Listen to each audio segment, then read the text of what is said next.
Bueno, mientras Tomás va escribiendo la pregunta, vamos a ver lo último que nos queda, que es el tema de pasaje de argumentos a los programas.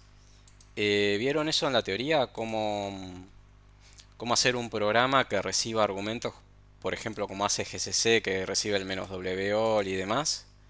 ¿Vieron ese tipo de casos? No le presten atención al cronograma de recién, porque estas evaluaciones seguramente las vamos a correr. Pues estamos en esta semana, que deberíamos ver la práctica 4 y todavía no vimos la práctica 4. Seguramente la veremos la otra semana. Así que la evaluación esta se va a correr un poco más abajo. Después les decimos bien cuándo. La semana que viene también le vamos a publicar el trabajo práctico integrador. Bueno, ahora volviendo. ¿Vieron en la teoría entonces cómo hacer que un programa reciba argumentos? No una función, sino un programa.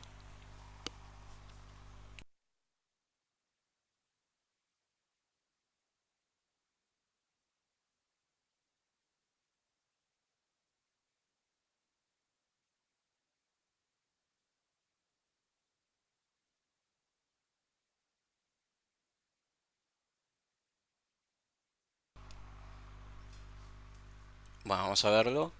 Em, la idea es la siguiente, y, y por ahí si usan Linux, lo van a tener muy presente, que en Linux tienen comandos que opcionalmente reciben argumentos, y de acuerdo al argumento que reciben se comportan de distinta manera.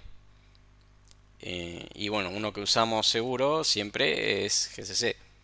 GCC no es lo mismo si lo llamo con el WOL que sin el WOL. No es lo mismo si lo llamo con el S que si lo llamo con el C. Esas son cosas que vimos en la práctica uno, y estos son los que le decimos argumentos o parámetros de un programa. Vamos a ver cómo trabajar con esos desde C. Eh, es sencillo desde el punto teórico, en la práctica por ahí tiene sus temas, pero no es más que trabajar con arreglos. Entonces vamos a escribir un programa, argumentos. ¿Cuál es la idea? ¿Cuál va a ser la idea de este programa argumentos? Que cuando yo lo invoque, cuando yo escriba punto barra argumentos y le mande cualquier tipo de argumentos, los imprima en pantalla uno por uno, de a uno por línea. Y esta va a ser nuestra primera aproximación a los programas con argumentos y cómo manejarlos. Entonces vamos a escribir argumentos.c.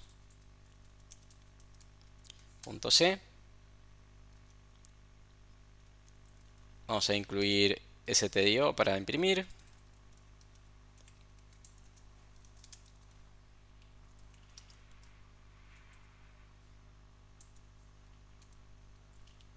¿Y cómo hago que el programa maneje argumentos? Bueno, tengo que definir dos parámetros acá, de los cuales lo más importante es el tipo. El nombre no es importante más que por una cuestión de convenciones. Van a ver que yo siempre uso los mismos nombres para estos argumentos, porque es la convención, pero si le ponen otro nombre va a funcionar igual.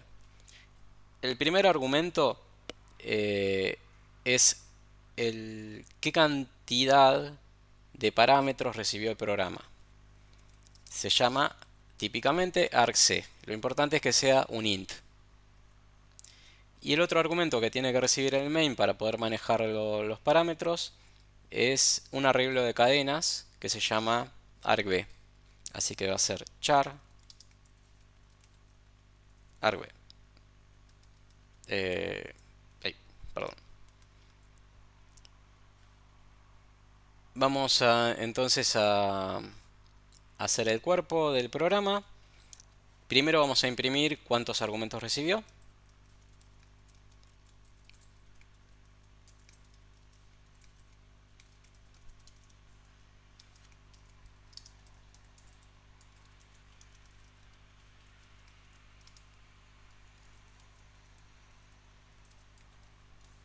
Y lo vamos a probar. Vamos a ir paso por paso. Entonces les dije que lo importante acá es que este sea int. Le puse argc, pero podría llamarse de otra manera.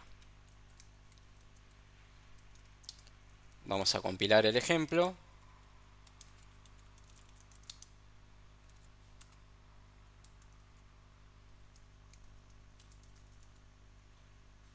Si lo invoco sin nada, me dice recibió un argumento. Si le paso una palabra, dice que recibió dos. Si le paso dos palabras, cosas que pueden empezar con doble guión, cosas que pueden empezar con un solo guión, me va a contar cuántos argumentos le pasé más uno. Siempre les va a devolver al menos uno, el nombre del programa o la forma en que invocaron el programa. Me estoy adelantando un poco a los hechos, pero bueno. Entonces, aunque lo invoquen sin nada, va a devolver uno. Y si lo invocan con un argumento va a devolver 2, si lo invocan con dos argumentos va a devolver 3 y así sucesivamente.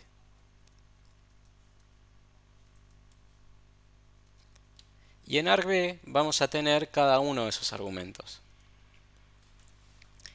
Entonces, si imprimo la posición 0 de argv,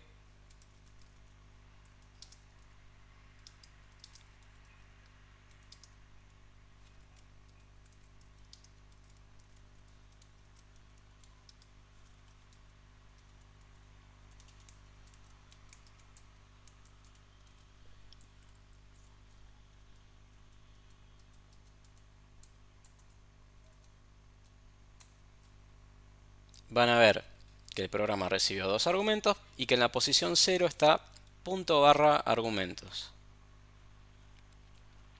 Podría llamar también a este programa con toda la ruta completa para encontrarlo, que sería, si no me equivoco, barra home, Fernando L, git, cátedra C, explicaciones, ejemplos 2020, EP3, argumentos. Otra forma de llamar al programa poniendo absolutamente toda la ruta. Es el equivalente en Windows a ponerse dos puntos, barra barra y todo el camino con todas las carpetas intermedias. Si lo invoco de esta manera van a ver que el argumento 0 es todo ese path completo. Vamos a ver qué hay en el resto de los argumentos.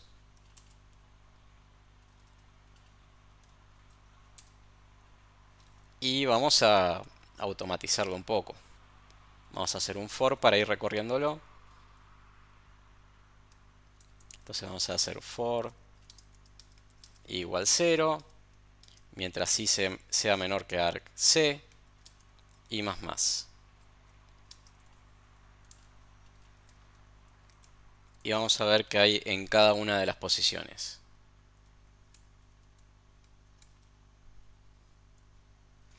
Y tenemos que cambiar acá un poco el texto. Vamos a decir que en la posición pesos D tenemos el argumento pesos S, % S, perdón. Acá vamos a poner I y acá vamos a poner argv de I. Si ahora probamos este código, vamos a compilarlo.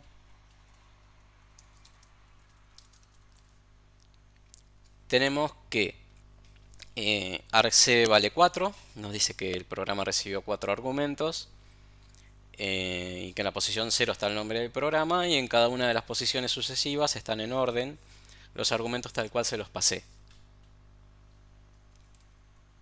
Ahora, ¿de qué me sirve esto? Bueno, me sirve para hacer que mi programa tenga opciones y que de acuerdo a la opción que reciba haga diferentes cosas.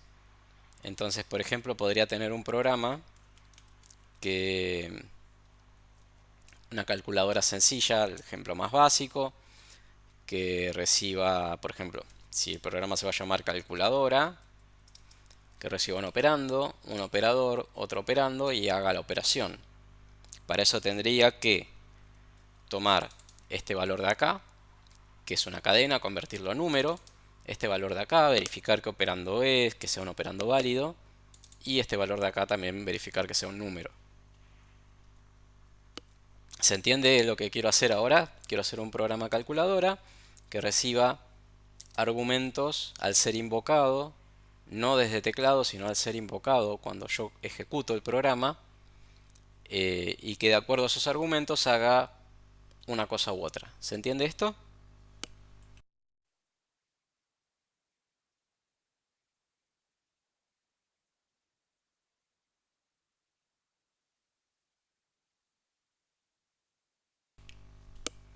¿Cómo se les ocurre que podríamos hacer esta tarea?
Bueno, Sebastián dice evaluando el tercer argumento, que es un signo, digamos un operador. Javier dice guardando el número por un lado, las operaciones por el otro, se tienen que recorrer todos los argumentos, dice Facundo. Sí, podemos recorrerlos todos, o por ahí por simplicidad vamos a decir que las cuentas siempre van a tener dos números y un operador. Así que vamos a empezar asumiendo que tenemos exactamente eso y evaluamos, como decía Sebastián, directamente el tercer argumento para saber qué es lo que tenemos que hacer. Entonces, vamos a arrancar. Primero vamos a precisar la cantidad de argumentos. Y esto es importante, este argumento de tipo int es el primero siempre. El compilador, si ustedes lo ponen al revés, si ponen char argv acá, int argc, les va a funcionar mal. No es que el compilador va a tirar error. De hecho, podemos probarlo. Podemos hacer un printf. No es que el compilador les va a dar un error, sino que va a funcionar de una manera que ustedes no esperan porque no chequea qué es cada uno de esos argumentos. Quizá tire un warning con algo de suerte, pero no debería fallar con un error. Vamos a imprimir el valor de argc para verificar esto. Entonces acá lo que hice es poner todo al revés, solo para que veamos cuál es el efecto de hacerlo.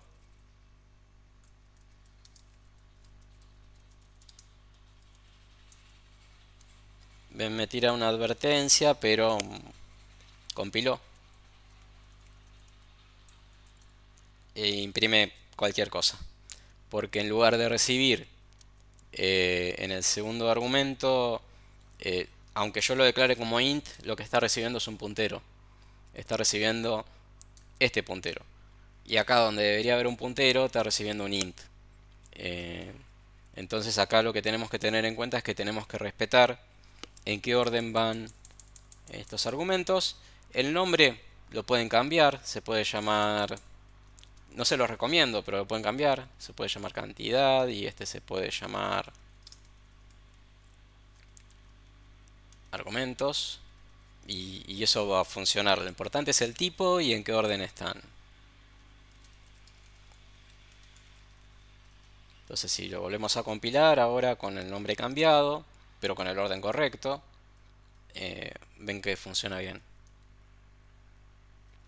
Pero para seguir las convenciones, si ven código de otra persona que use este tipo de argumentos, van a ver que siempre siguen la convención y se llaman argc y argv.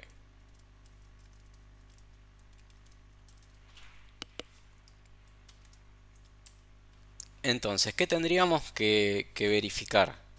Tendríamos que ver que el programa reciba exactamente 4 argumentos.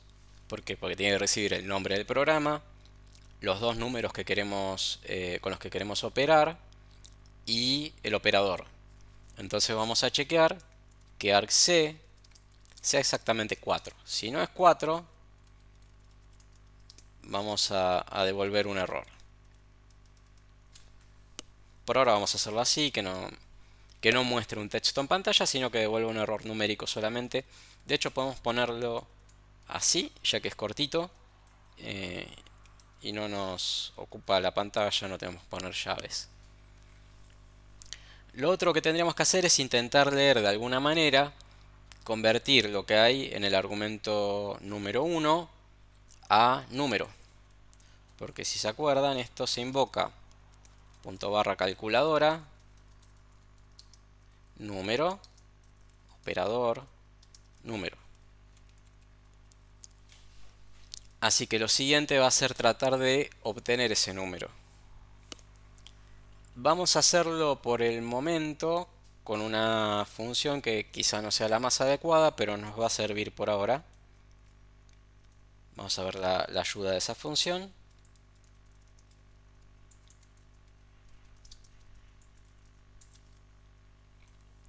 La función se llama atoy y les permite convertir una cadena o la parte inicial de una cadena a entero. ¿Qué es lo que hace esta función? En la cadena empieza a buscar caracteres que representen dígitos y siempre que encuentre caracteres que representen dígitos los va almacenando en un int, que es el que finalmente retorna. Si encuentra algo que no es un dígito, se detiene ahí. Si la cadena no tiene un número, sino que tiene una palabra, por ejemplo, o un símbolo, lo que hace es devolver 0. Por eso acá les aclara que atoy no detecta errores. ¿Por qué? Porque si yo invoco a atoy pasándole una cadena que no sé qué tiene adentro y me devuelve 0, pueden suceder dos cosas. Puede suceder que o bien atoy encontró un error o atoy leyó un 0 y no tengo forma de distinguirlo. La forma de hacer bien esto sería usar la función strtool que menciona acá, pero es un poquito más complicada y no se las quiero mezclar con el tema de argumentos. Así que por ahora vamos a usar atoy, aunque sea mala detectando errores, que recibe una cadena y nos devuelve la cadena pasada a entero. Entonces vamos a agregar el stdlib que nos decía en la página del manual que es necesario para utilizar esa función. Vamos a declarar un par de números, número 1 y número 2, que van a ser donde almacenemos los operandos. Y vamos a decir que número 1 es el resultado de hacer de atoy en argv de 1. ¿Por qué? Porque esta es la posición 0, esta es la posición 1, 2 y 3. Número 2 va a ser el resultado de hacer atoy de argv de 3, porque es este último. Y el operador lo vamos a sacar de argv de 2. Y para el operador tenemos que verificar un par de cosas. Tendríamos que ver que, que sea un operador válido, que sea una suma, una resta, una multiplicación, una división. Y en base a eso tomar la decisión de qué hacer. El operador este es una cadena. Lo que podemos hacer es tomar el primer carácter de esa cadena, por ejemplo, y usarlo como operador.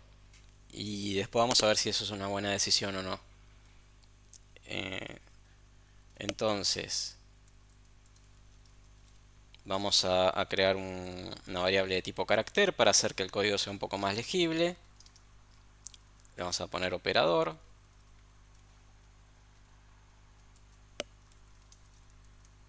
Y vamos a decir que operador es igual a argv en la posición 2. Eso es una cadena. Y tomamos de esa cadena la posición 0, que debería ser o el más o el menos o el operador que corresponda. ¿Y acá qué estructura de control de C podríamos usar para decidir qué operación realizar?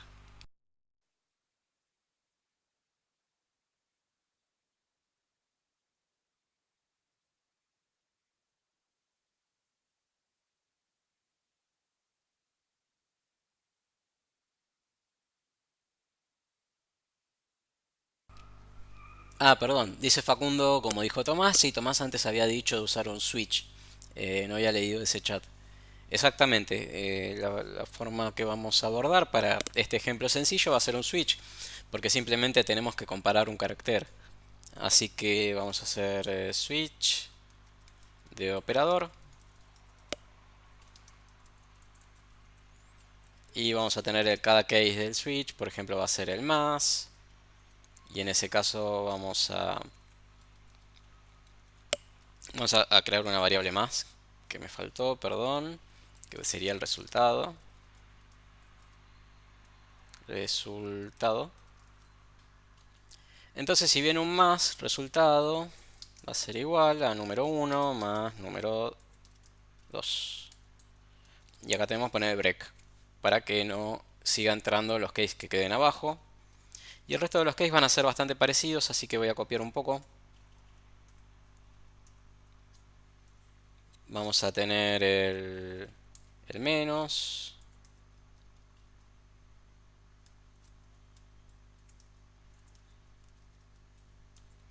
el dividido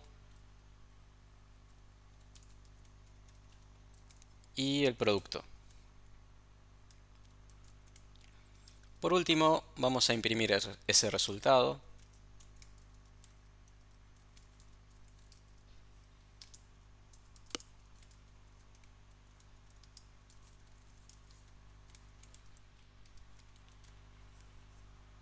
Entonces, ¿qué hicimos? Bueno, trabajamos con argv como lo que es un arreglo de cadenas. Y dado la forma en que queremos diseñar nuestro programa, que es que recibe un número, un operador y otro número, eh, chequeamos que esos argumentos vengan, que vengan cuatro argumentos, convertimos esas cadenas que contienen algo que debería ser un número, los convertimos a entero, porque si no tenemos una cadena, que tendríamos que hacer toda la conversión a mano, como hicimos en un ejercicio de la práctica, y obtenemos el operador en forma de carácter, porque también es una cadena, así que vamos a agarrar el primer elemento para saber qué operación tenemos que hacer, y con un switch decidimos qué es lo que hay que hacer, finalmente imprimimos el resultado. ¿Se entiende esto?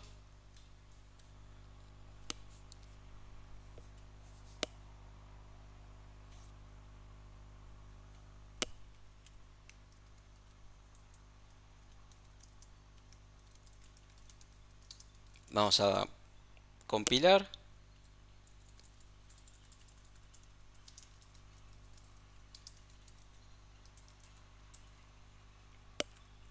Voy a limpiar pantalla si no está lleno de las cosas anteriores. Y bueno, vamos a probar con una operación así nomás. ¿Qué me faltó? Si se fijan, con esto que es de bash, que es echo peso signo de pregunta, nos va a devolver qué retornó el main de calculadora. El main de calculadora retornó 1. ¿Por qué? Vamos a revisarlo. Retornó 1 porque entró por acá. A ver qué estoy haciendo mal. Si me pueden ayudar porque no me doy cuenta. Porque estamos comparando que... Ah, tendría que salir con error. Claro, como dice Facundo. Tendría que salir con error si la cantidad de argumentos es distinta de 4. Si son 4 es lo que quiero. Todo al revés. Bueno, vamos a probar. Limpiamos pantalla de nuevo. Y ahora tenemos la suma, la resta, la división. Vamos a poner algo más interesante para la división. Y el producto, que ahora vamos a ver qué sucede. Vamos a ver qué sucede con el producto. Tiró error. Tiró error con el producto. ¿Y por qué será que tiró error con el producto? ¿Se imaginan? Por ahí los que tengan más cancha con Linux se van a dar cuenta.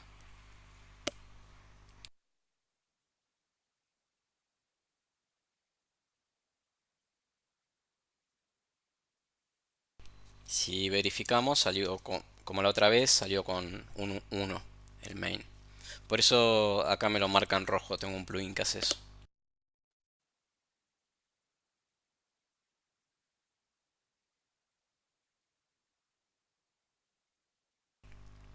Bueno, lo que sucedió es que el asterisco en Bash, o sea, en el shell este que estamos usando, en la interfaz de comandos, el asterisco significa, eh, es como si fuera una macro que se reemplaza por todos los archivos que hay en la carpeta actual.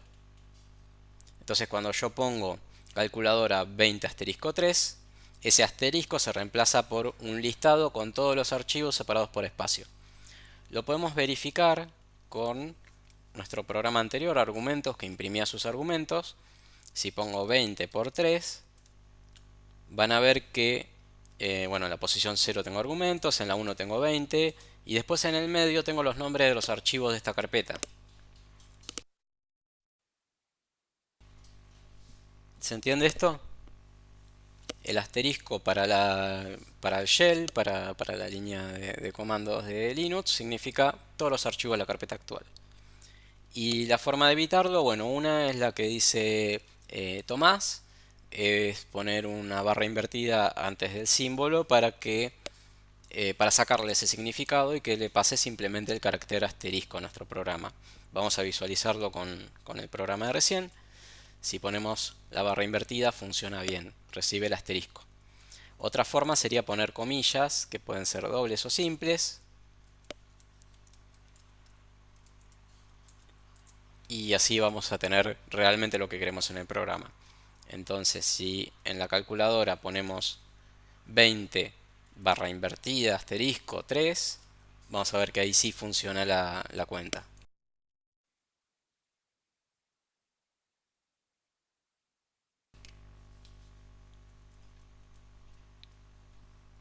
Bueno, ¿qué problemas se les ocurre que tiene esta solución?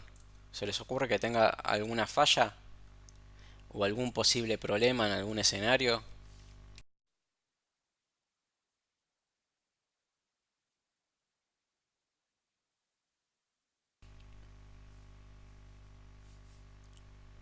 Sebastián dice si dividís por cero, claro, si dividís por cero no muestra un error razonable, así que ese es un error. Facundo dice que tiene problema por el atoy.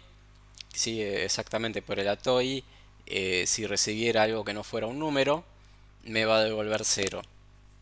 Si le mando algo que es un número mezclado con caracteres o símbolos, va a agarrar el primer pedacito del número y va a descartar el resto y quizá no es lo que yo quiero. Y hay un error más, o un posible error más.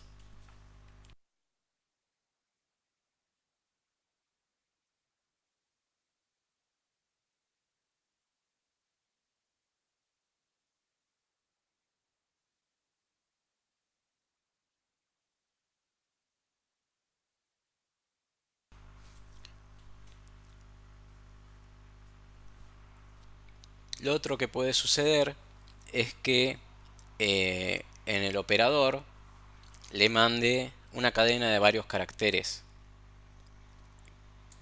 Ven que acá yo estoy tomando el primer carácter del argumento, pero si el argumento dice más pp, todo pegado, lo voy a tomar como un más y quizá no quiero eso, quizá quiero verificar que sea válido. También debería poner acá un default por si el operador no es ninguno de estos, para verificar que hay error.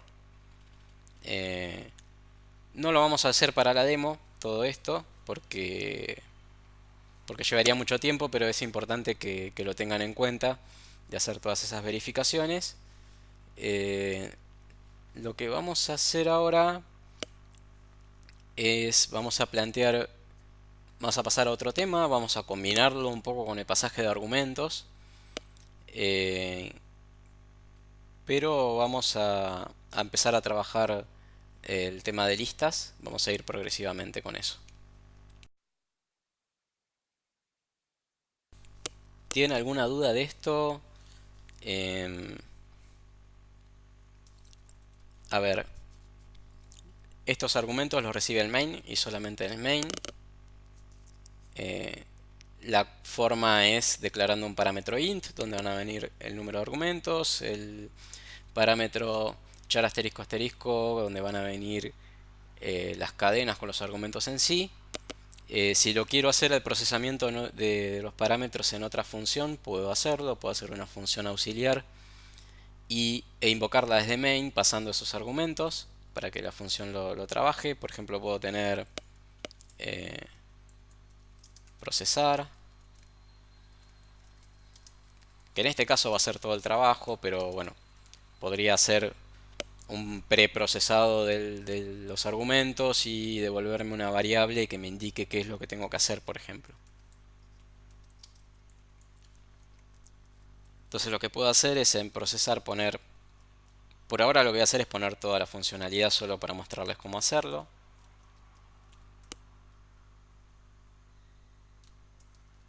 Entonces pasé todo lo que estaba en main a procesar y simplemente el trabajo de main va a ser return de procesar, al que le paso argc y argv. Y ahí ya delegué todo el problema a otra función.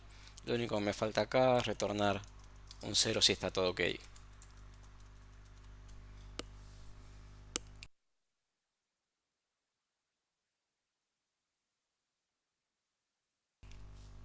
¿Dudas de este tema de pasaje de argumentos? ¿O del ejemplo en sí?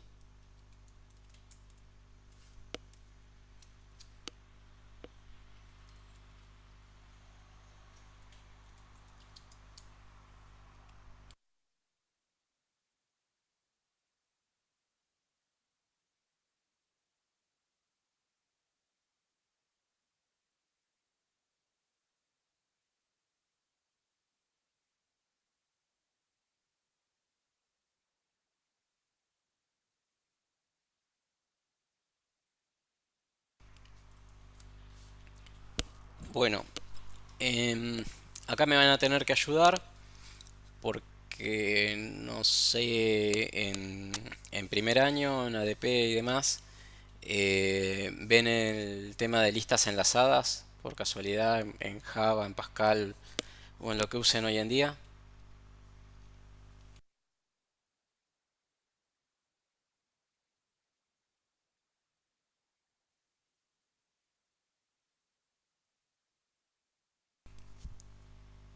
Perfecto. Bueno, vamos a ver cómo plantear el tema de las listas enlazadas en C.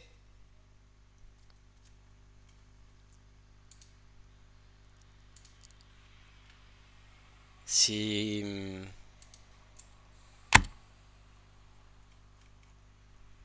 si recuerdan, a ver si puedo dibujar algo acá.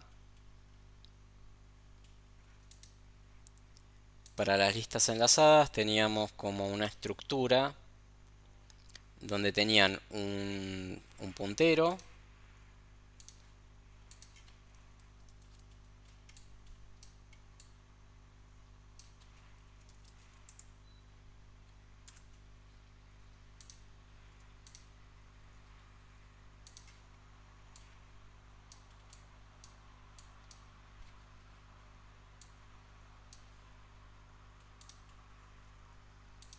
es bastante incómodo para dibujar esto, pero vamos a intentarlo.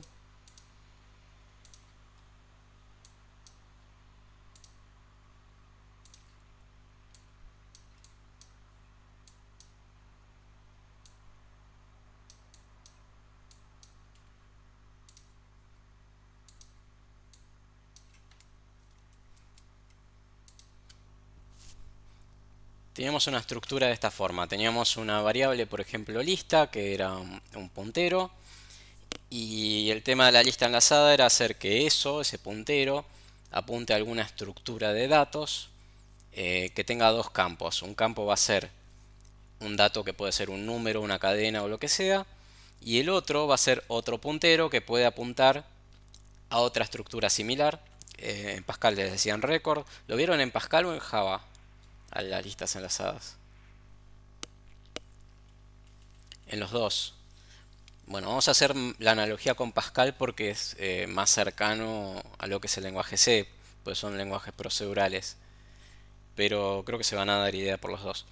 En Pascal le decían record a cada una de estas cajitas que puse acá y tenían un, por ejemplo, un integer y un puntero a un record del mismo tipo y podían tener varios y generalmente, bueno, el último se lo hace apuntar en Pascal a nil y en C le vamos a hacer apuntar a null como marcador de que ese es el último y que no quedan más.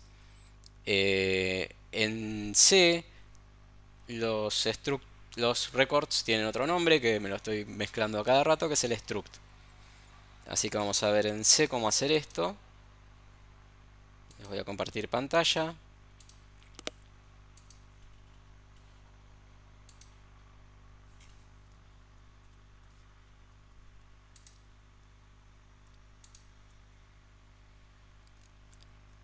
Entonces en C tenemos un equivalente al record que es el struct. Acá también está el union, pero no lo voy a mencionar por ahora, lo vamos a ver más adelante. Los structs les permiten agrupar variables de distintos tipos. Son útiles para definir tipos de datos definidos por el usuario.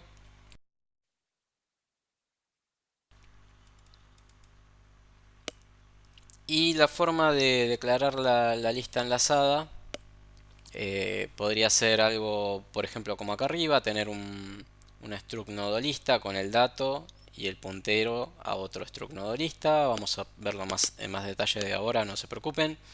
También podríamos tener una estructura con dos punteros, que sea nombre y apellido y que defina lo que es una persona.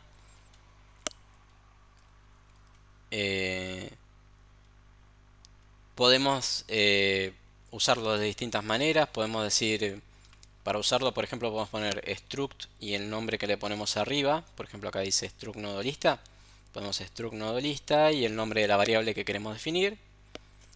O podemos usar una palabra clave de C que nos permite definir nuestros propios tipos de datos, que se llama typedef.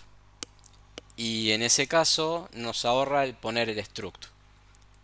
Cuando ponemos typedef y una definición de una estructura, la última palabra que aparece en esa definición, justo después de la estructura, es el nombre del nuevo tipo de datos. Y eso me permite usar el tipo de datos como si fuera un tipo de datos nativo de C. Puedo poner persona T mis datos, por ejemplo. No se asusten con todo esto que estoy pasando rápido porque ahora lo vamos a ver en detalle con ejemplos.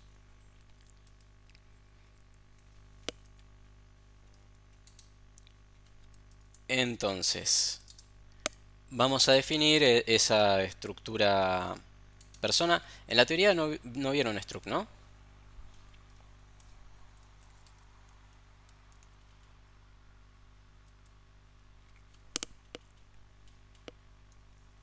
Perfecto. Perfecto, es lo que me imaginaba. Porque viene, creo que viene en la teoría que viene. Em, entonces, vamos a definir nuestro equivalente a lo que es un récord de Pascal, a lo que es la parte de los datos de una clase de Java, que va a ser un struct. Vamos a definir un struct persona, porque no estoy muy creativo. Eh, y lo definimos de la siguiente manera. Siempre ponemos la palabra clave struct. Después ponemos el nombre del tipo de datos que queremos crear. A este le vamos a poner persona T. Abrimos llaves. Después de las llaves hay que poner un punto y coma para terminar el struct. Es medio raro, pero es así. Y adentro vamos a definir cada uno de los tipos de datos del struct como si fueran simplemente variables. Vamos a poner una persona, vamos a decir que tiene un nombre. Vamos a decir que tiene un apellido. Y vamos a decir que tiene una edad de tipo entero. Podríamos decir que es un signed. Un signed.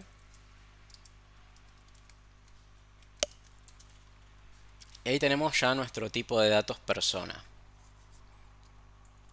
Si queremos trabajar con este tipo de datos,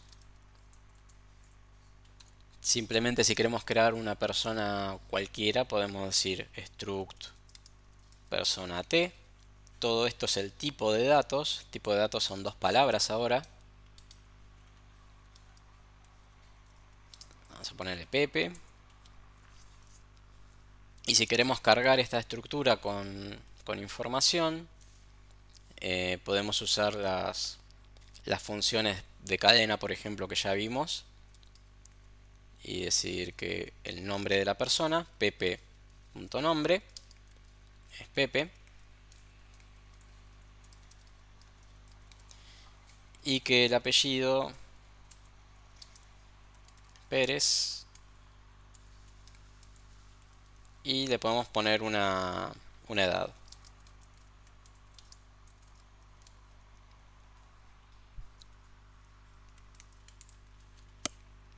¿Hasta ahí se entiende? ¿Les parece similar a los records?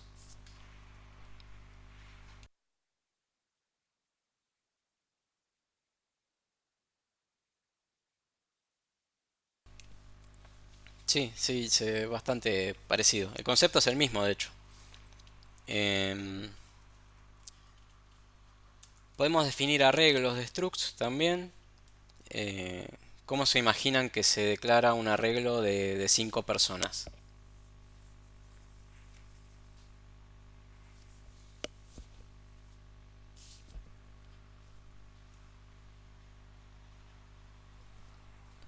¿Nos animan? Es muy parecido a como hacíamos con cualquier arreglo.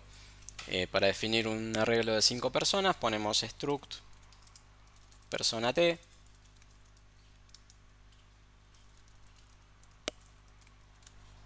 La misma notación que los arreglos normales. Primero el tipo de datos, que acá son dos palabras. Después el nombre de la variable que queremos crear.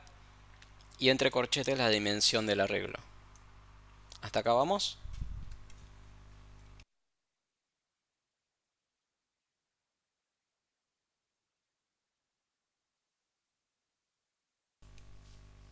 Acuérdense que después lo van a tener en teoría y después lo vamos a retomar, pero la idea es ir viendo ya el tema de listas y vamos a precisar los structs para eso.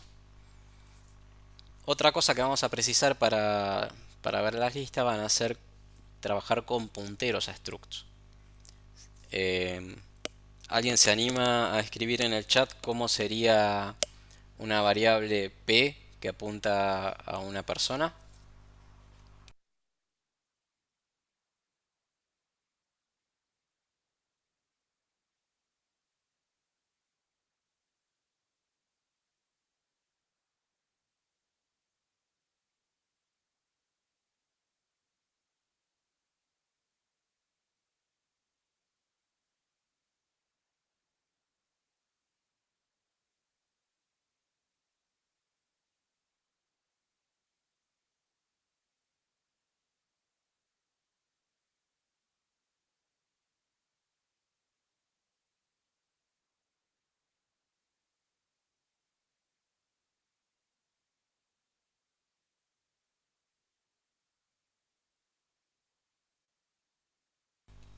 Claro, como dice Javier, sería lo mismo que cuando definí el arreglo, pero poniendo un asterisco y no poniendo los corchetes. Así que una variable p que apunta a una persona sería algo así como struct persona t, asterisco p. Igual que con el resto de las variables, lo que quiero que entiendan esa lógica es que por más que ahora esté apareciendo la palabra struct, la lógica es similar que con las variables que ya vimos antes. Ahora, si queremos alocar memoria para ese p, lo que tenemos que hacer es el malloc, como decíamos antes.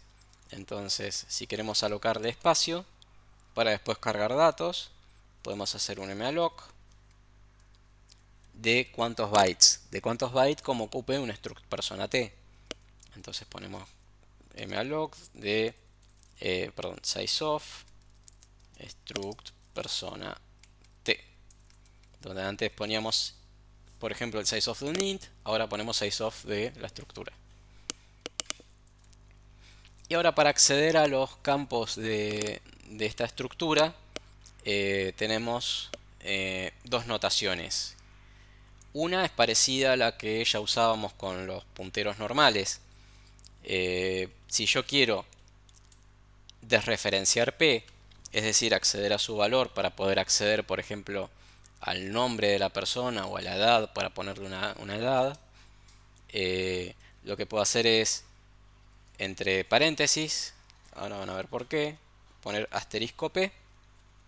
Esto es la, el valor de P, punto, edad, y ahí le pongo un número. ¿Ven? Esta es una forma de acceder a los campos de un puntero a una estructura. Otra forma, que es un atajo y es más cómoda, quizás sea más clara de leer también, es usar una flechita. Como en Pascal hubieran usado creo que algo de este estilo, ¿no? Peca punta edad, una cuestión por el estilo. Acá es una flechita así.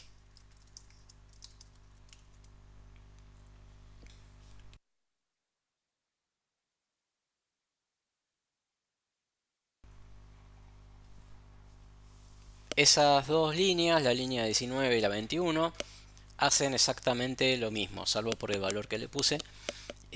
Acceden a edad y lo setean en el número que le pasemos. La de abajo es más fácil de leer quizá, la de arriba es más descriptiva de lo que está pasando, pero hacen lo mismo y bueno, ustedes pueden elegir la que quieran. ¿Se entiende hasta acá? ¿Hay dudas?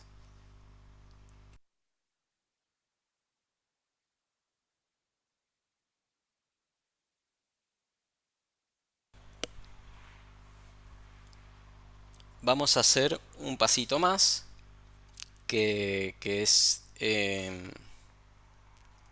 definir un atajo para este tipo de datos, una forma más corta de declarar variables de tipo persona para no tener que escribir el struct.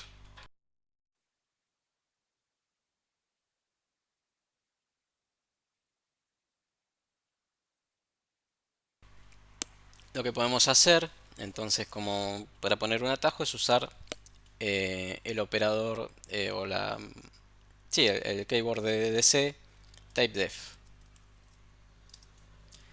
Typedef recibe un tipo de datos que ya existe y recibe también un nombre para ese tipo de datos. Entonces, si queremos declarar, por ejemplo, el tipo, eh, a ver, ¿cómo podemos hacerlo que sea diferente? Eh, Vamos a ponerle tipo persona, como para hacerlo distinto nada más. Si queremos declarar el tipo que se llama tipo persona, vamos a poner typedef struct persona t tipo persona.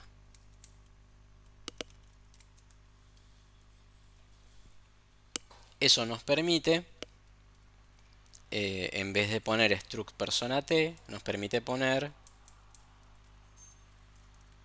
tipo persona. Y eso no deshabilita la opción de poner la forma larga. Por más que yo haga ese typedef, también puedo hacer struct persona t y declarar otra variable. Puedo combinarlas, puedo intercambiar una forma por la otra y va a funcionar igual. Finalmente son lo mismo.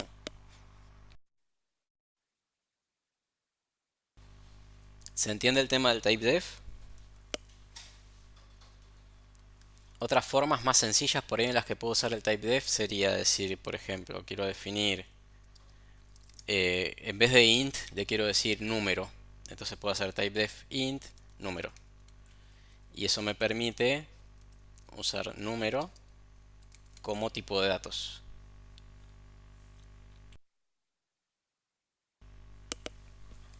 Claro, Sebastián, es para simplificar un poco la notación.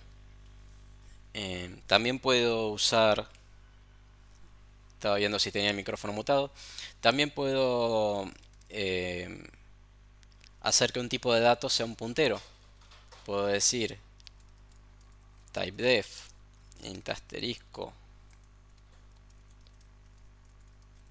puntero número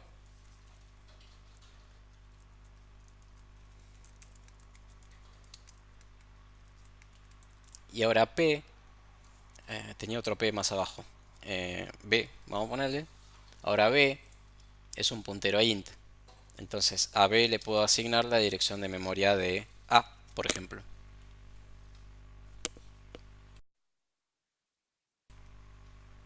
Entonces lo que hace el tipo de datos puntero NRO es me ahorra tener que escribir int asterisco.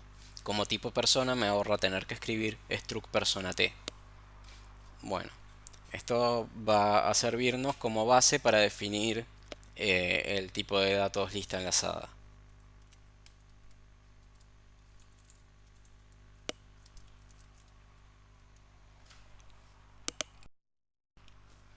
Vamos a definir lista usando archivos separados. Vamos a declarar un header por un lado que declare el tipo de datos y un archivo .c que implemente las operaciones para ese tipo de datos. Entonces en el header lista.h vamos a definir, por ejemplo, lo que es un nodo. ¿Se imaginan cómo declarar un nodo para esta lista?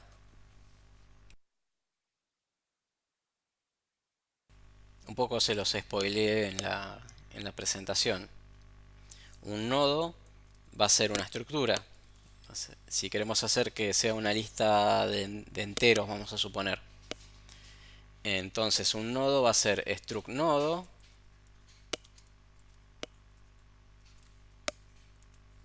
Va a tener un dato, que dijimos que en este caso va a ser entero. Y va a tener un puntero al siguiente elemento de la lista. Ese puntero va a ser struct nodo asterisco siguiente, por ejemplo.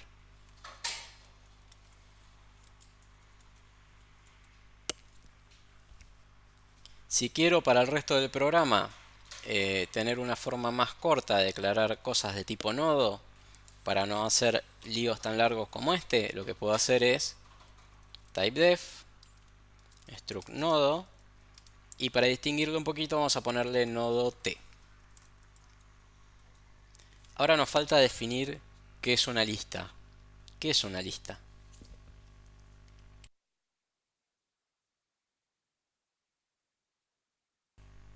¿Se acuerdan de Pascal de qué tipo era la variable lista?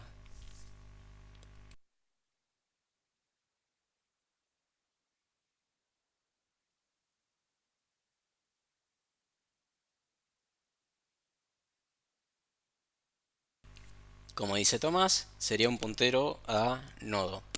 En este caso sería un puntero a nodo t o un puntero a struct nodo, alguno de los dos.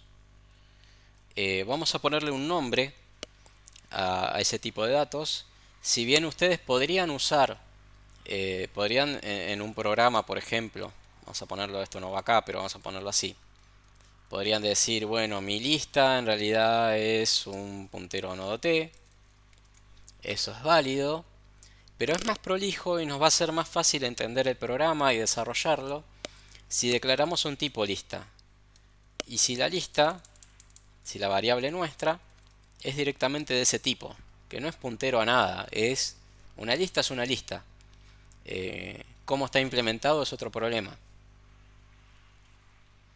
Entonces podríamos usarlo de las dos maneras, pero vamos a hacerlo prolijo y eso paga, porque después es más fácil entender qué estamos haciendo con las variables. Entonces vamos a definir que una lista va a ser un puntero a nodo t.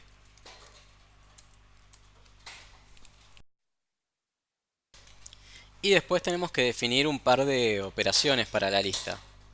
Tendríamos que definir por lo menos la creación de la lista, un agregar al final y un eliminar lista, mínimamente. Así que vamos a plantear cómo crear la lista. ¿Cómo, cómo crearían la lista? ¿Qué prototipo de función pondrían? ¿Cómo se imaginan? Hay muchas formas de hacerlo, hay varias correctas. Así que lo que se les ocurra a ustedes o como lo hacían en Pascal, ¿se acuerdan? ¿Cómo hacían la creación de una lista nueva?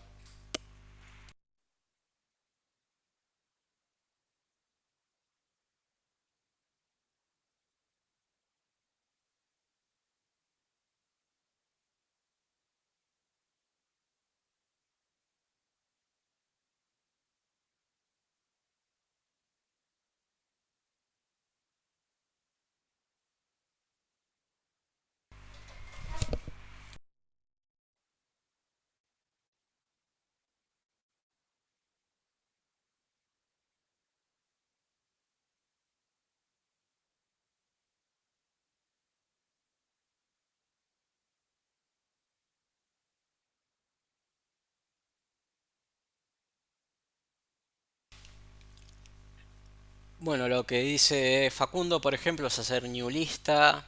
Javier dice que la lista nueva era nil en realidad. Micael dice si habrá que hacer malloc. Y bueno, ahí está Javier diciendo, bueno, cuando la creas está vacía. A ver, el tema es, si yo creara la lista con el malloc o el equivalente al new, sería una lista con un elemento. No tendría forma de definir una lista vacía. Entonces lo que podemos hacer, dados estos tipos de datos, como lo declaramos, porque podríamos hacer la lista distinto, es hacer como dice Javier, de que la lista vacía sea la lista seteada en nil, en este caso en null.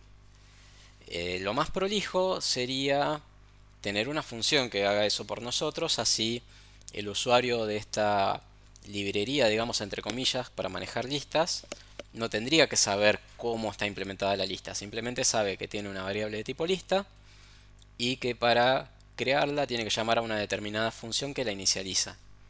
Entonces vamos a crear esa función, le vamos a poner lista new.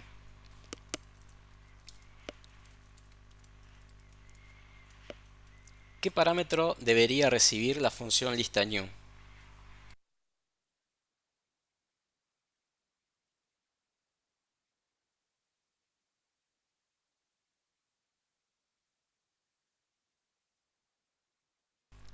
Habíamos dicho que lista lo que va a hacer es poner la lista en null.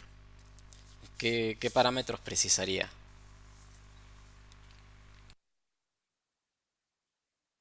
Voy a corregir algo en el tipo. Por una cuestión de uniformidad, prefiero ponerle lista-t al nombre del tipo de datos.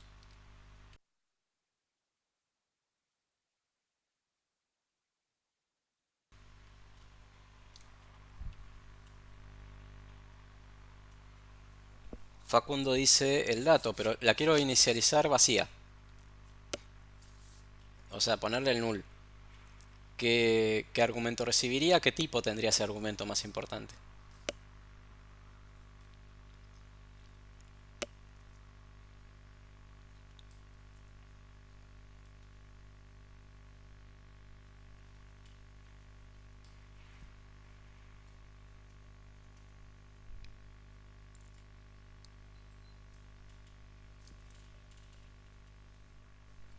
Tomás dice la lista del tipo del nodo. Entonces, ¿qué sería algo así? Lista T, L, algo así.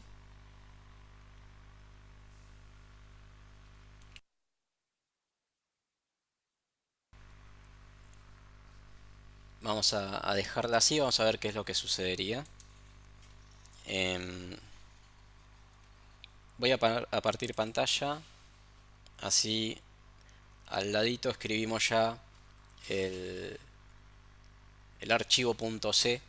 Vamos a hacer un lista.c donde vamos a empezar a implementar estas funciones. Entonces en lista.c lo que tendría que hacer sería incluir lista.h y empezar a definir cada una de las funciones que voy poniendo en el punto h.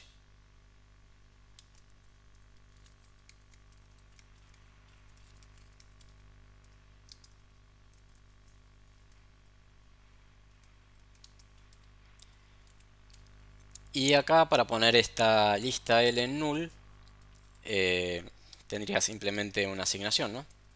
L igual a null.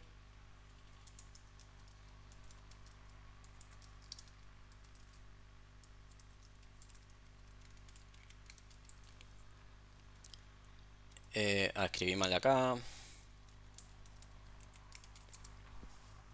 Bueno, ¿cuál es el tema acá? ¿Qué problema tiene esta implementación de lista new?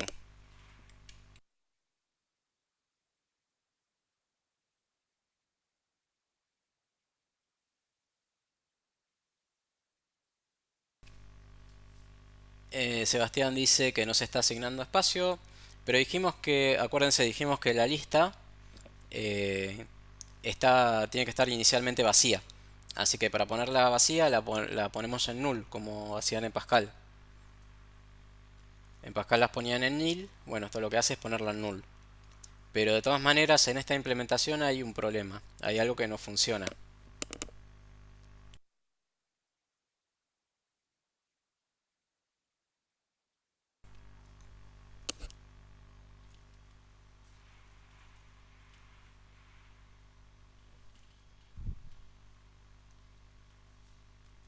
Imagínense qué pasaría si la función fuera, qué sé yo, set número, que recibe un número A y hace A igual a 20. ¿Qué pasaría?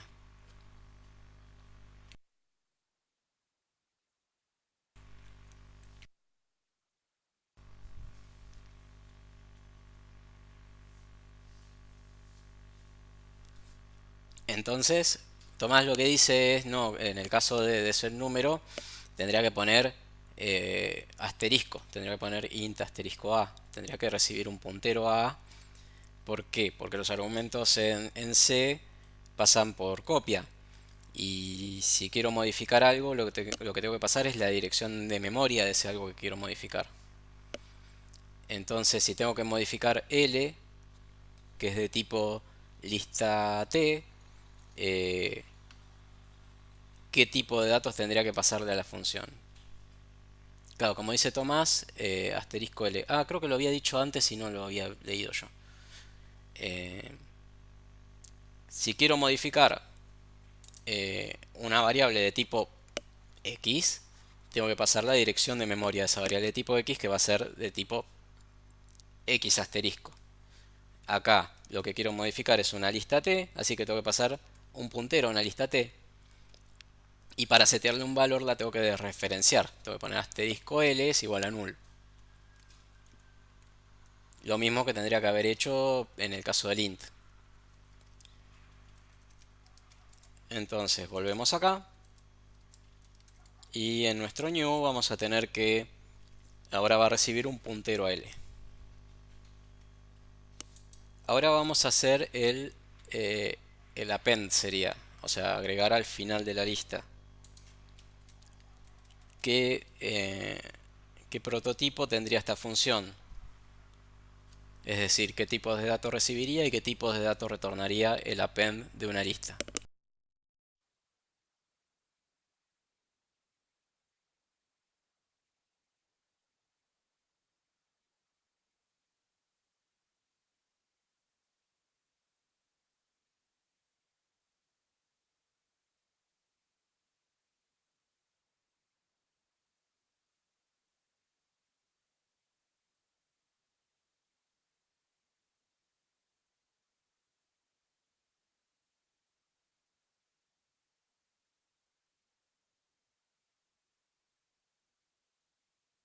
Sebastián propone que debe entrar el dato y la salida es un nodo.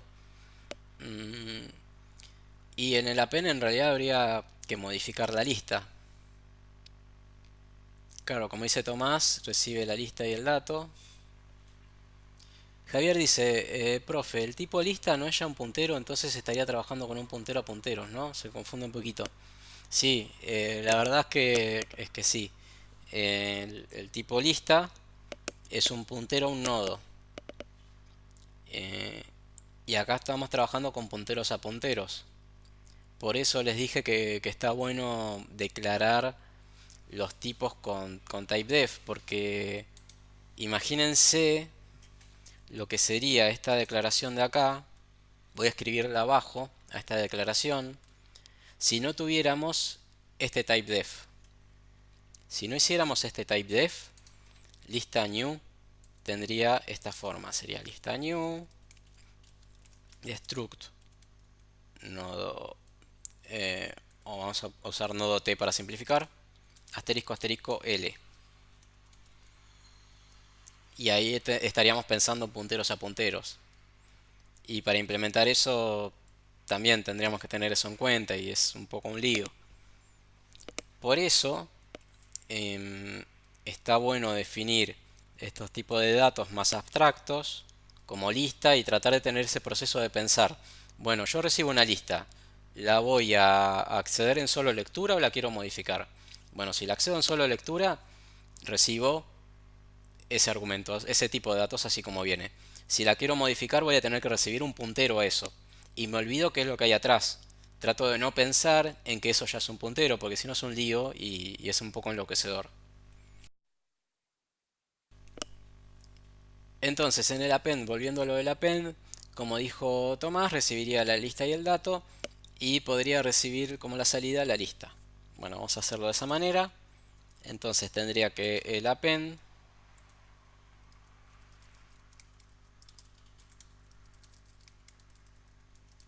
algo así, ¿no?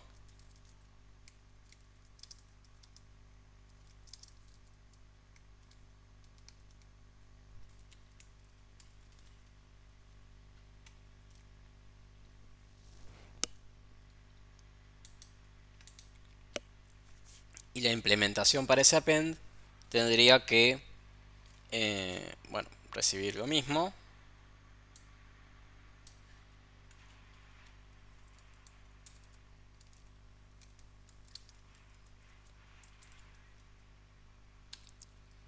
¿Y qué tendría que hacer acá? Tendría que alocar memoria para un nodo nuevo, cargarlo con datos y buscar el fin de la lista para insertar ese nodo nuevo.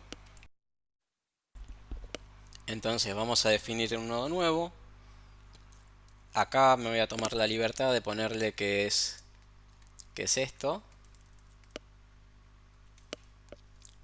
Podría escribirlo como lista T nodo. Sería lo mismo. Pero por lo menos a mí me es más claro, en este caso en particular, pensarlo como que, bueno, estoy alocando memoria para un nodo. Entonces es un puntero a nodo. Si bien la otra forma es equivalente, para mí me es más cómodo esta forma. Ustedes verán lo que les es más intuitivo y fácil de entender. Entonces alocamos memoria para ese nodo.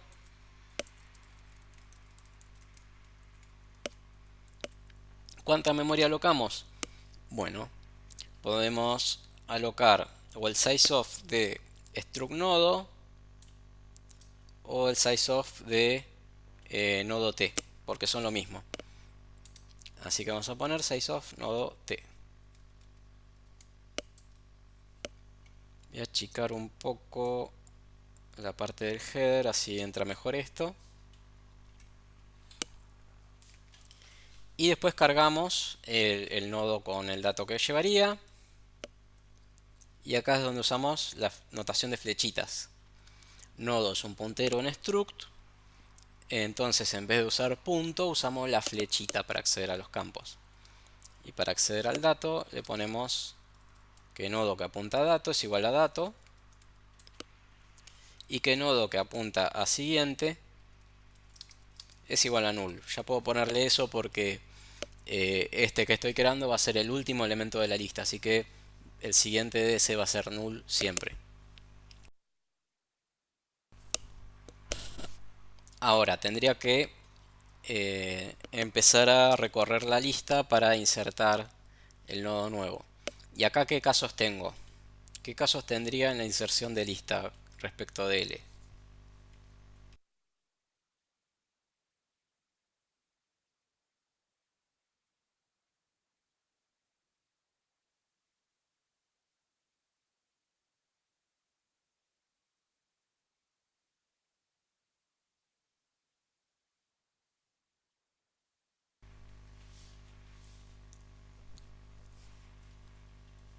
Claro, como dice, bueno, todos, Tomás, Micael, Facundo, Javier, los casos que tendría básicamente serían que la lista L está vacía o que ya tiene cosas. Si está vacía tengo que modificar su primer elemento. Si ya tiene cosas tengo que recorrerla hasta el final. Lo que vamos a hacer es declarar una variable nueva que la vamos a usar para recorrer la lista. Le vamos a poner, va a ser algo de tipo lista T y vamos a poner nueva, por ejemplo. Y vamos a hacer que esa variable nueva apunte inicialmente a L, al principio de la lista. Claro, Tomás. Tomás dice, esa era su duda, que hay que salvar la primera dirección de la lista, porque si no cuando la empezás a recorrer la perdés y ya no podés retornar la lista entera. Así que preguntamos si L es null,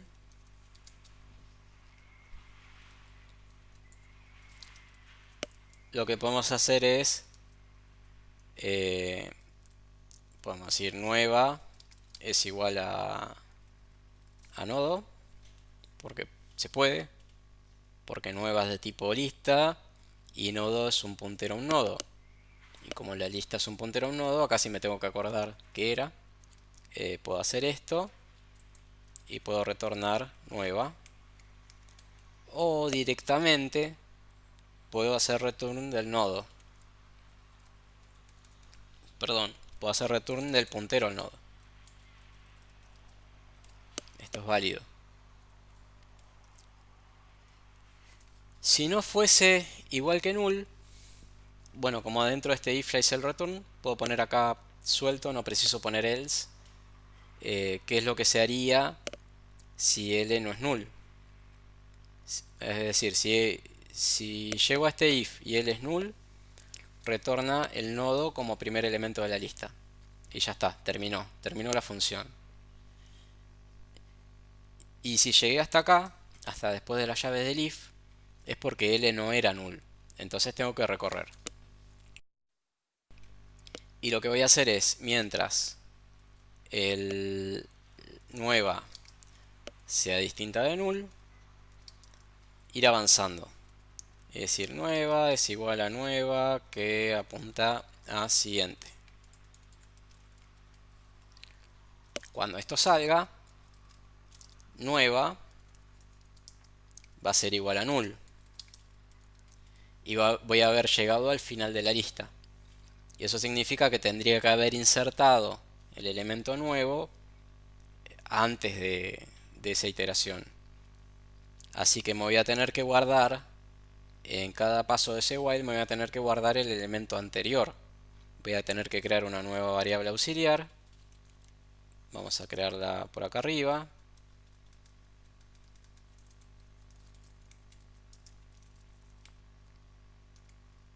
Vamos a poner anterior. Inicializamos en null. Y adentro de este while vamos a poner anterior igual a nueva. Y así vamos a ir avanzando. Y cuando nueva llegue a null, anterior va a apuntar al último nodo de la lista. Así que voy a poder hacer anterior, que apunta a siguiente, es igual a nodo. Y ahí tengo el enganche con el último elemento. ¿Les trajo recuerdos esto? ¿Se perdieron con algún paso? ¿Se perdieron mucho?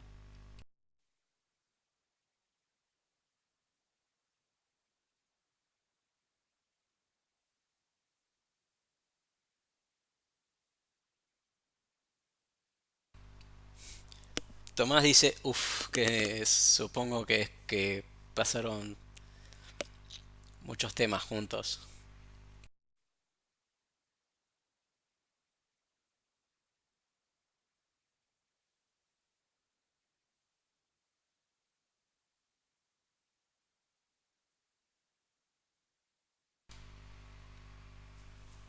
¿Alguna duda? ¿Hay una parte que no se entienda? Bueno, hay algo que falta en esta función, me estaba olvidando. Falta retornar al final de todo, después de insertar. Tendría que retornar em, L, es decir, el primer elemento de la lista. Entonces, lo que me queda es que si la lista estaba inicialmente vacía, retorno el nodo que aloqué. Si la lista no estaba vacía, vengo por acá, recorro hasta el final, engancho el nodo nuevo al final y retorno el principio de la lista.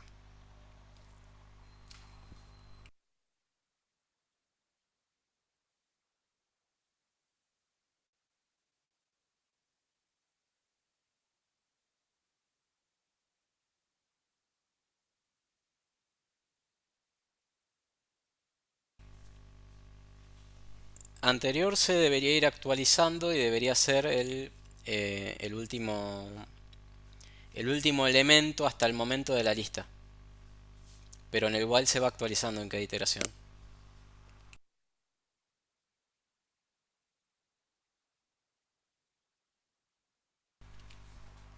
Vamos a probar esto, nos vamos a pasar un poquito del horario, ya nos pasamos de hecho. Pero bueno, vamos a ver la definición entera de la lista. Seguramente... Bueno, vamos a seguir escribiéndola, vamos a hacer el destruir de la lista y después al final de todo vamos a ejecutarla y a ver qué es lo que hace más o menos con un ejemplo bien básico. Entonces nos queda el destruir. ¿Qué tendría que hacer el destruir de la lista?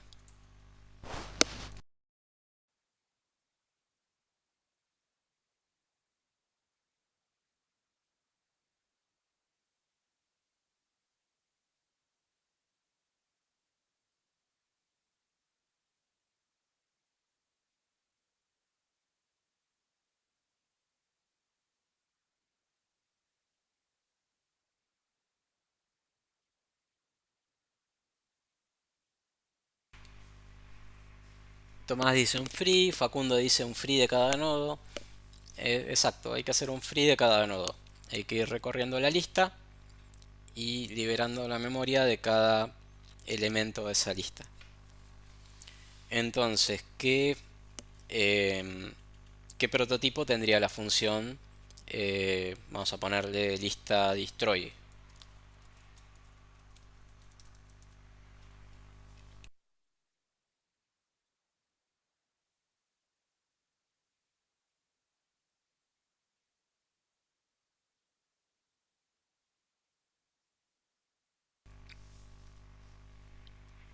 Lo que podría ser lista destroy es podría, por ejemplo, ¿no? Ustedes lo pueden plantear distinto.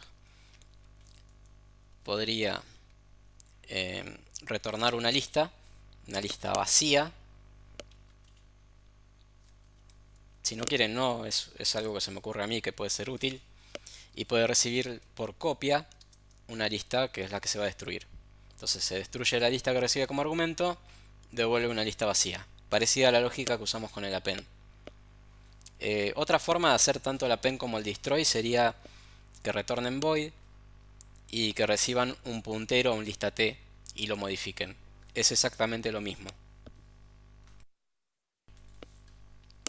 Entonces, lista destroy, vamos a ponerlo acá abajo. Lista t, lista destroy, recibe la lista por copia y retorna una lista vacía, así que return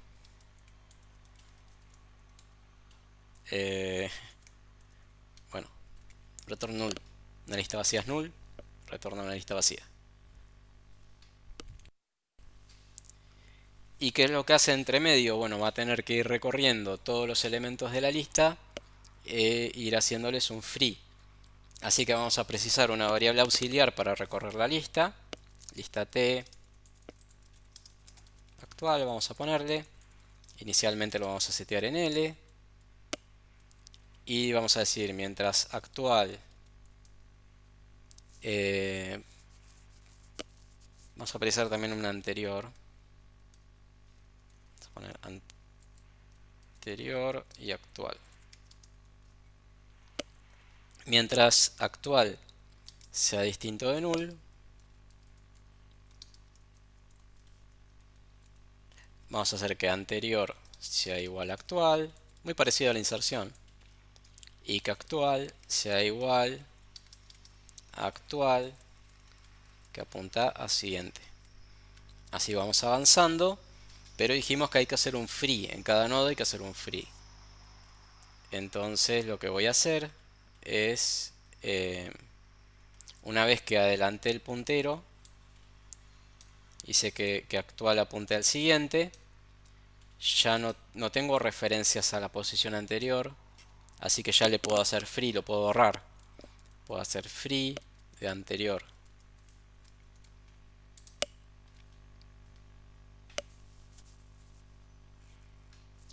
Y acá básicamente tendría el destroy ya. Si no me equivoqué en nada, estaría el destroy funcionando. Es muy probable que me haya equivocado en algo, pero si no me equivoqué debería andar. Y nos retorna una lista nueva siempre que tengamos cuidado de usar el valor retornado por la función. Lo mismo que la pen. En ese sentido se parecen un poco al reloj, ¿no? Que en el reloj siempre hay que usar lo que retorna. Bueno, en el append y en el destroy de esta implementación de una lista también. Vamos a hacer un main para este programa y vamos a probarlo. Voy a dejar al costado los headers, así podemos tenerlos como referencia. Y vamos a poner llenar, no, usar lista punto .c. Acá tengo que incluir los headers.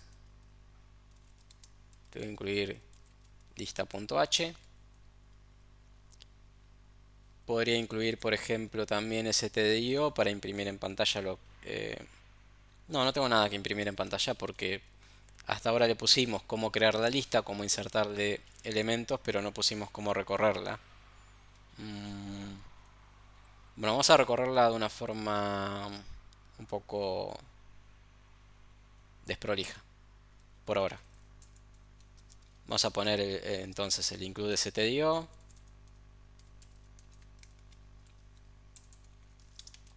Y vamos a crear la lista. Entonces, ¿cómo creo una lista? Bueno, declaro un lista t y digo que invoco a lista new pasándole la dirección de memoria de la lista. No me preocupa cómo está definido, ni miro acá arriba. Solamente miro acá y como mi lista tiene tipo lista t y tengo que pasar un puntero a esa lista, le paso ampersand lista. Entonces digo lista new ampersand lista. ¿Por qué? Porque lista new tiene que modificar lista, así que tengo que pasar la dirección de memoria de la lista. Y ahora vamos a insertarle números. Podemos hacer, por ejemplo, un for de igual 0 mientras i sea menor que 10 y más. Y en cada paso le insertamos un elemento con el append. Entonces vamos a tener que lista es igual a lista append de lista y de i. ¿Está bien? Así le vamos a insertando en cada paso elementos. Y por ahora, por una cuestión de tiempo, en vez de definir operaciones para recorrer la lista, vamos a accederlo a mano del main. Eso es desprolijo, rompe el encapsulamiento, no es buena modularización, pero lo vamos a hacer por una cuestión de tiempo ahora. Entonces, vamos a recorrer acá la lista para ver que realmente se haya insertado los valores que queríamos insertar. Voy a definir una lista auxiliar que sea igual a lista para no perder la posición de la lista en la medida que la recorra. Y mientras la lista auxiliar sea distinta de null, vamos a imprimir en pantalla cada uno de sus elementos.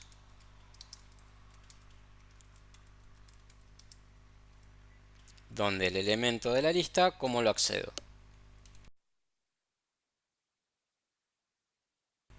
¿Cómo accedo a un elemento de esta lista? Puedo usar la notación de flechitas. Puedo poner outs, flechita, dato. También podría poner entre paréntesis asterisco outs y después poner punto dato. Es lo mismo, pero esto es más corto en principio. Y después lo que hago es avanzar outs.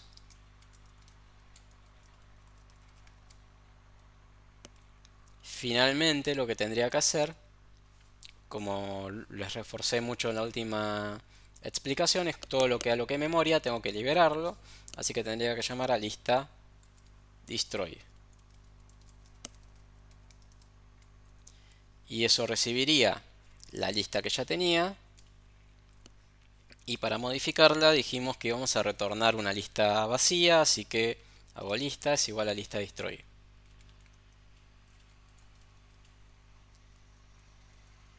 Eh,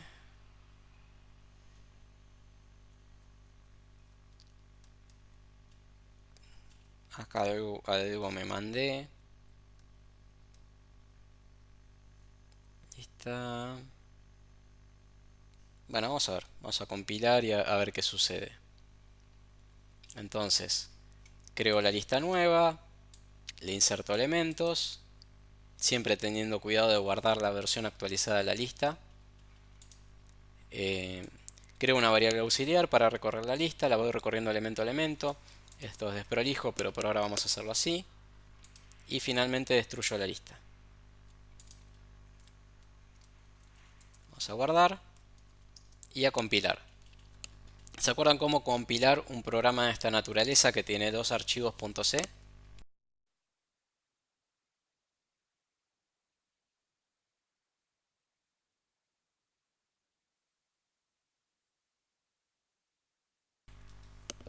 Lo que vamos a hacer es pasar en la línea de comando de GCC, vamos a pasar cada uno de los archivos .c.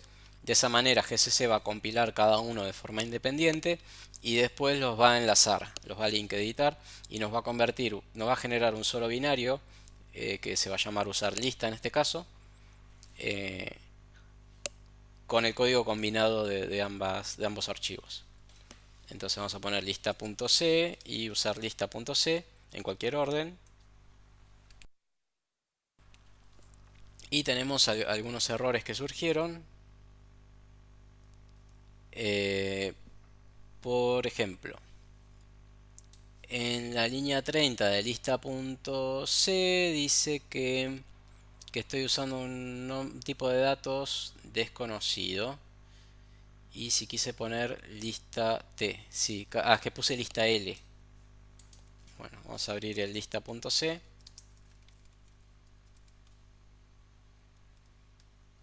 ¿Y dónde puse lista L? Acá. Pregunta Tomás si hay que hacer free de auxiliar.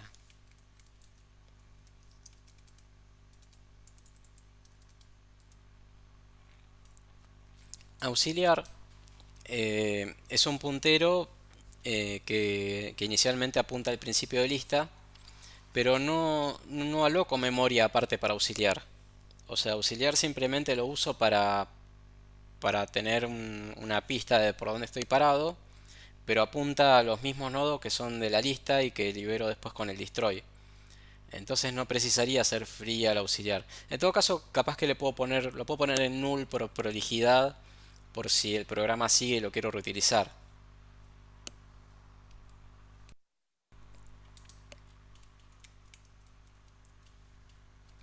Vamos a intentar compilar de nuevo. Limpio pantalla. Vamos mejorando. Acá tenemos un warning y dos warnings. Bueno, vamos a ir en orden. Siempre que les aparezcan errores o warnings, traten de ir en orden, resolver el primero y volver a compilar. ¿Por qué? Porque sobre todo si es un error y es de sintaxis, puede ser que un error en un punto del programa, por ejemplo la línea 10, les afecte la línea 10 y la 20 y la 30 y todas las que siguen. Entonces, cada vez que se encuentra un error o un warning, es buena práctica resolver el primero, el que aparece arriba de todo, volver a compilar y ver si siguen apareciendo los otros. Acá lo que me dice es que, bueno, declaración implícita de la función lista destroy. Y si quise usar lista new, ¿por qué es eso? Creo que me olvidé de guardar el header, el punto .h. Entonces tiene hasta acá el header, pues me olvidé de ponerle guardar. Vamos a probar. Lo guardé y salí. Vamos a compilar de nuevo. Ahí está. Faltaba guardar y que esté el prototipo de lista destroy. Si bien lista destroy estaba definido en el punto C, como no estaba en el punto H, el compilador no sabía qué prototipo tenía esa función, ni siquiera sabía si existía. ¿Por qué? Porque el compilador compila por etapas y compila cada archivo .c por su lado. Entonces cuando está compilando usar lista.c, no mira qué contenido hay en lista.c. Mira solamente lo que hay en usar lista.c y en los headers que se incluyan ahí. Y si en el header no hay una función, para el compilador esa función no existe o está declarada en algún lugar pero no sabe qué prototipo tiene. Por eso todo lo que vayan a usar tiene que estar en los headers. Llamamos a usar lista y nos imprime lo que esperamos. O sea, insertó los elementos del 0 al 9 en el for, devuelve eso. Podemos verificar el tema de los accesos a memoria, que no estemos pifiando con los punteros, que no nos hayamos olvidado algún free usando la herramienta Valgrind. Esta herramienta nos hace un resumen de qué errores se encuentra, si los encuentra. Vamos para arriba, muestra, bueno, un encabezado de la herramienta, la salida del programa en sí, y dice que no habría errores. ¿Por qué? Porque al salir del programa hay 0 bytes usados de la heap. O sea, todo lo que reservamos en la heap lo liberamos. Siempre vamos a buscar eso en los programas. Y además, si hubiera algún otro error, como un acceso a una dirección de memoria que no corresponde, lo más probable es que el Valgrind la reporte. Así que si no la reportó, podemos confiar en que está bastante bien. Por último, podemos probar así rápidamente un comando que, si no recuerdo mal, lo tienen en la máquina virtual. Si no, lo pueden instalar de la siguiente manera: con sudo apt install -d. Ese es el comando que vamos a usar. Se ve bastante anticuado, pero nos va a servir un poquito. Vamos a ejecutar -d usar lista. Eso nos abre una interfaz gráfica no muy bonita. Perdón, para usar este programa y también para usar el Valgrind es recomendable. Vamos a volver a compilar el programa, pero usando el argumento "-g", que le agrega información útil para depurar el programa, para encontrar errores. Por ejemplo, eh, cuando genera el binario que tiene la implementación de las funciones, mantiene un registro de en qué línea va cada instrucción y permite ver qué línea falló de un programa, por ejemplo. Que si no tenemos el argumento "-g no se puede. Y acá, por ejemplo, el "-g lo que nos permitió es que cuando yo ejecute con DDD el programa, me diga, bueno, el programa, el contenido del programa, el código fuente del programa es este. Y además me va a permitir, este es el debugger, es un debugger para C. Y lo que voy a poder hacer con este debugger es, por ejemplo, marcar una línea como breakpoint se dice. A ver si recuerdo cómo. Acá, set breakpoint.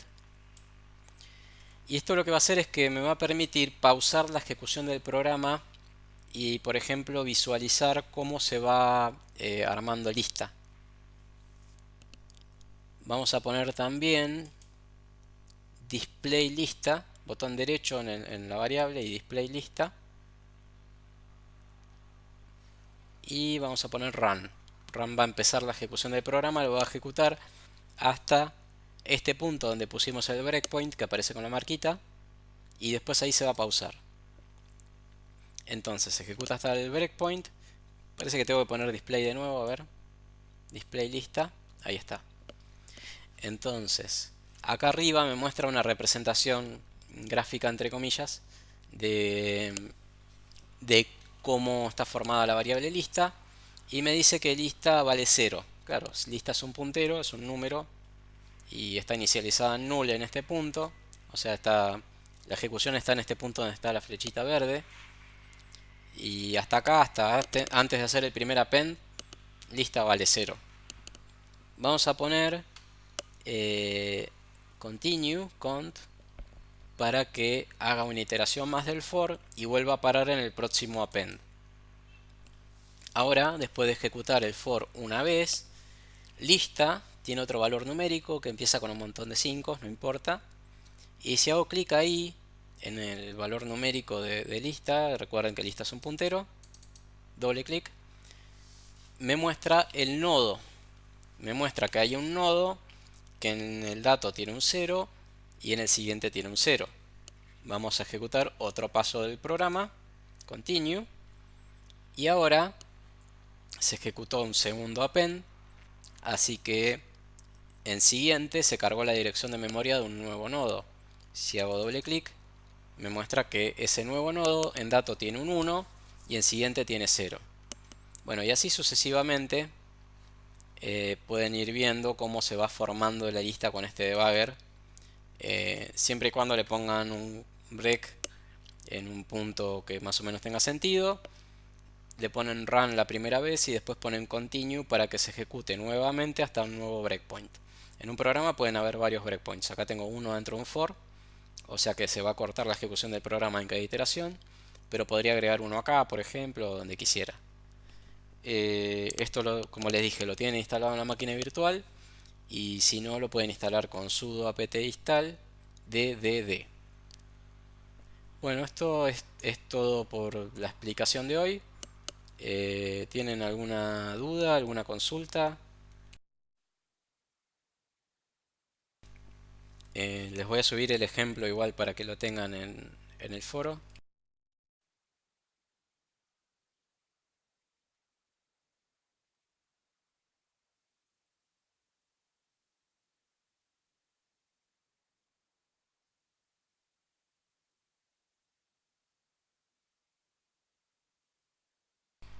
Este tipo de cosas obviamente también lo pueden probar con el Python Tutor que les mostró Paola y les mostré yo el otro día también. El tema es que como este proyecto está separado en varios archivos, creo que no hay forma de subirlo del Python Tutor, que tiene que ser un solo archivo.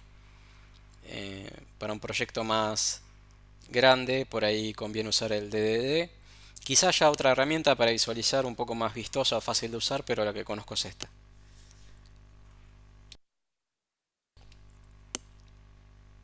Bueno, les voy a subir entonces después el ejemplo, el videíto.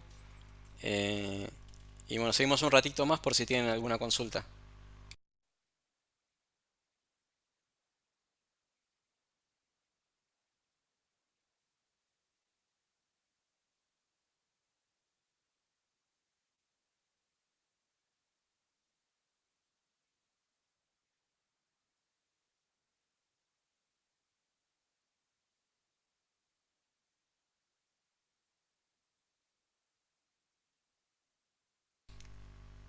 Nos vemos, chao.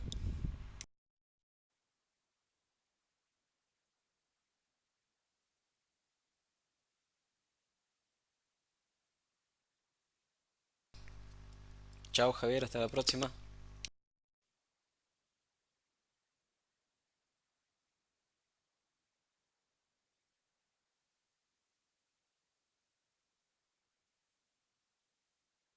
Chao, hasta luego.